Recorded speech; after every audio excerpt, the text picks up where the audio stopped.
Hello everyone, আসসালামু আলাইকুম। শিক্ষার্থী বন্ধুরা, তোমাদের আজকে সেট ও ফাংশনের সংক্ষিপ্ত প্রশ্ন করার কথা ছিল। তো আমি একটা কোশ্চেন লিখছি, দেখো তোমরা। A equal to 2 3, B equal to 3 4, C equal to XY হলে A inverse B cross C এর নির্ণয় করো।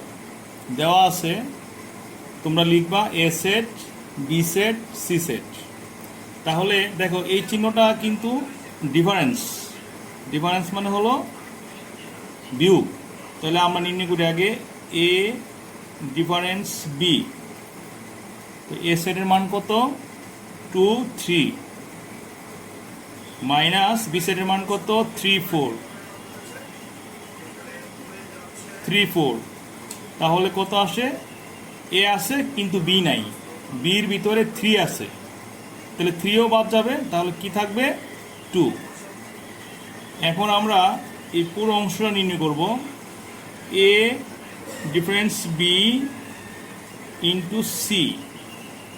তাহলে এ ডিফারেন্স বি এর মান হলো 2 আর সি এর মান হলো XY।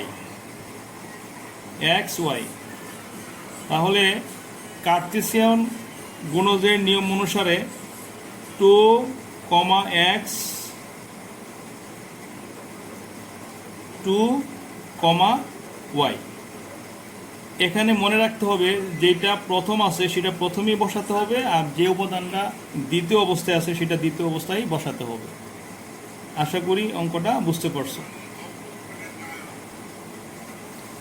এবার দেখো 2 নম্বর অঙ্কটা। একটা ফাংশনের মান দেওয়া আছে, বলছে প্রমাণ করো যে ফাংশন অফ -1/3 = 4। তাহলে আগে যে অংশটা দেওয়া আছে এটা লিখবা। দেওয়া আছে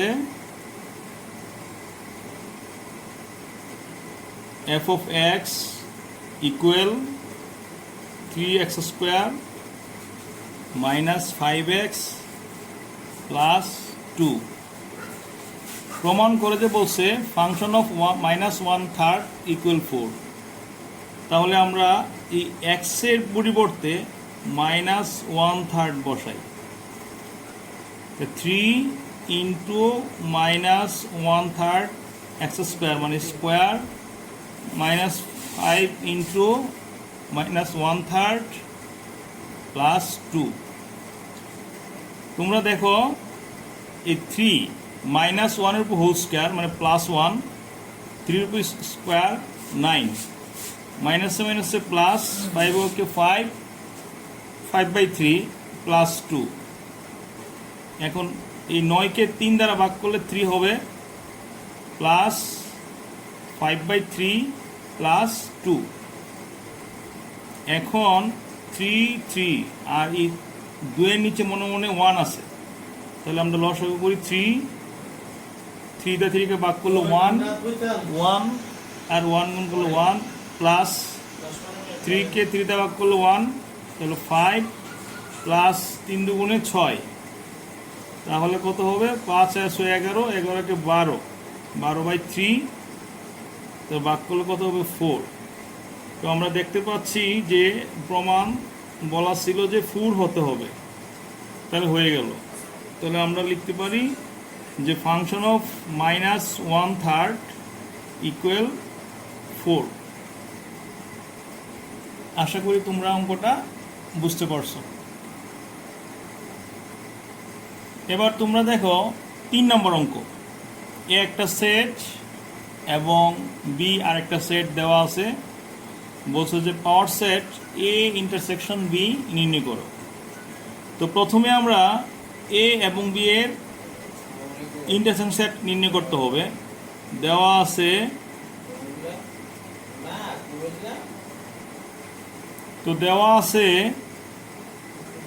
এ ইকুয়াল 2 3 5 7, বি ইকুয়াল 4 5 6 7। তাহলে আমরা এ ইন্টারসেকশন বি নির্ণয় করব। এর মান 2 3 5 7, ইন্টারসেকশন বি এর মান 4 5 6 7। তোমরা জানো যে এই ইন্টারসেকশন সেট মানে হলো দুইটা সেটের কমন অংশ।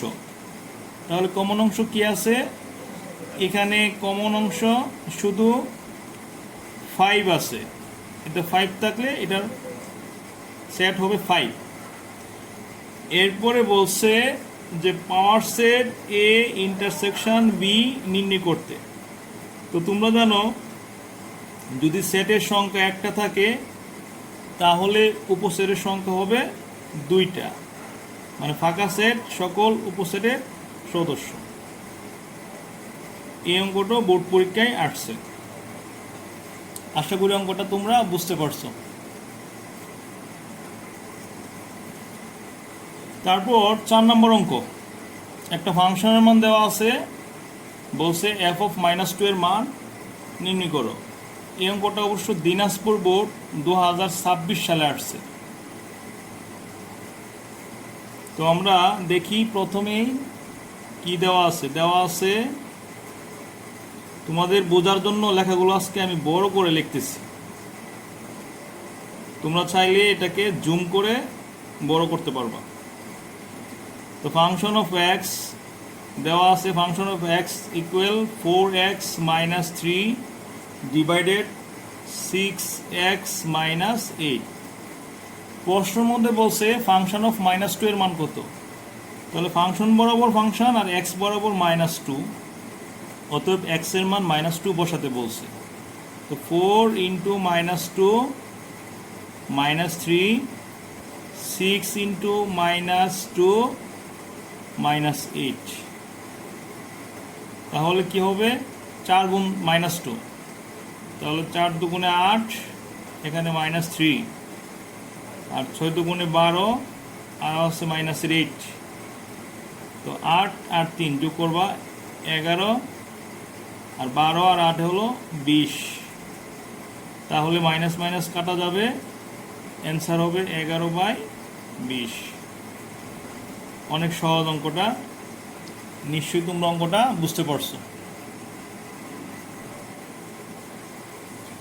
তারপর 5 নম্বর অঙ্কটা বলা আছে যদি 2p + q, 5 = 7, q হয় তবে pq এর মান নির্ণয় করো। এই অঙ্কটাও এই বছর অর্থাৎ দিনাজপুর বোর্ড 2026 সালে আসছে।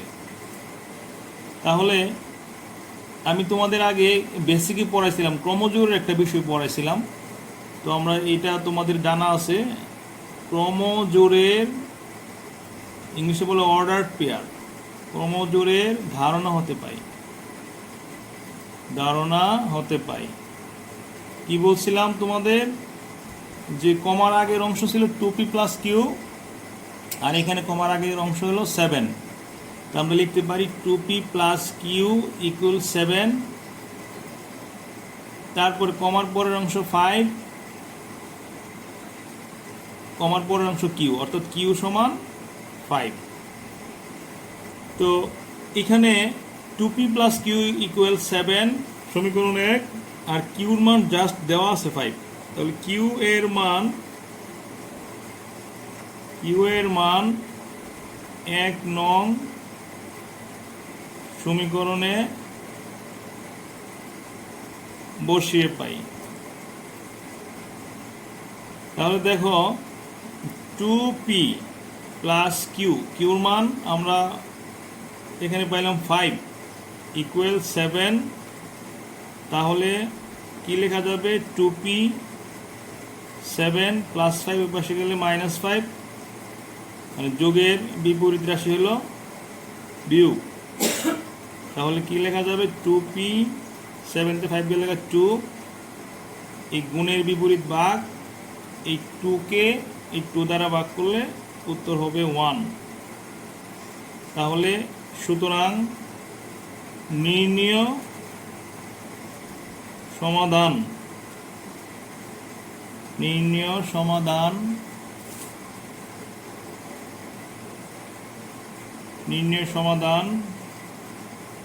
p, q, p এর মান 1 আর q এর মান 5।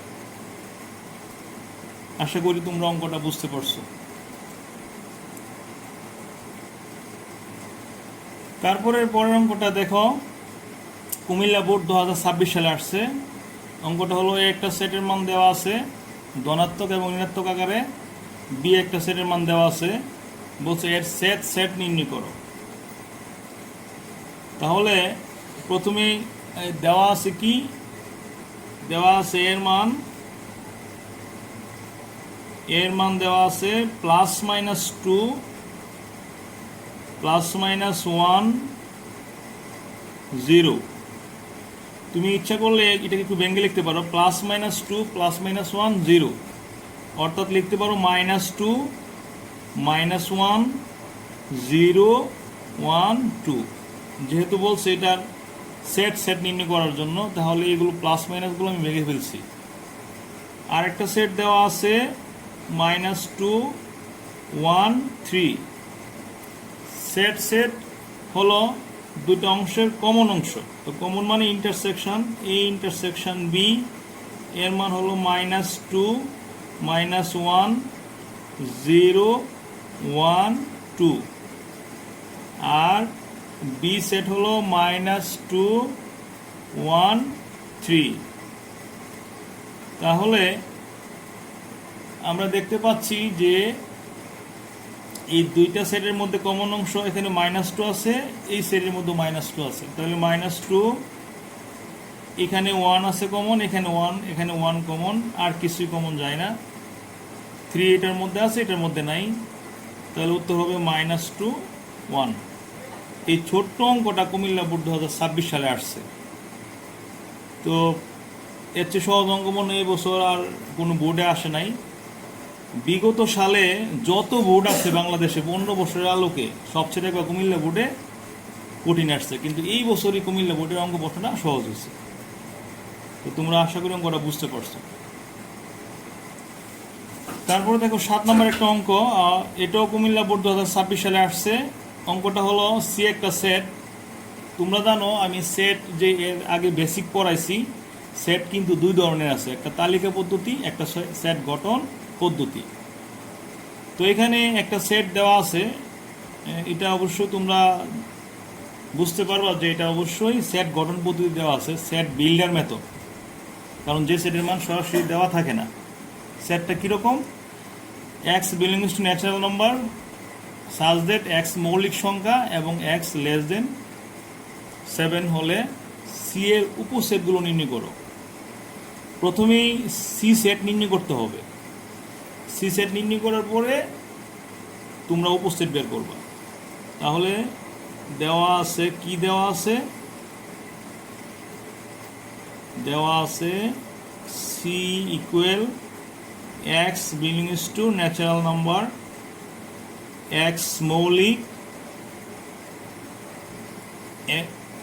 এবং x <7। তোমরা দেখো এখানে x এর সমস্ত মানগুলো কিন্তু ন্যাচারাল নাম্বারের মধ্যে আছে। ন্যাচারাল নাম্বার কাউন্টিং হয়, first counting number 1 1 2 3 up to infinity. কিন্তু এখানে আরও ক্যারেক্টার আছে x মৌলিক, মানে ফান্ডামেন্টাল একটা সংখ্যা, এবং আরও শর্ত আছে ওই মানগুলো 7-এর চেয়ে ছোট হবে। তাহলে কয়টা শর্ত এখানে, 3টা শর্ত।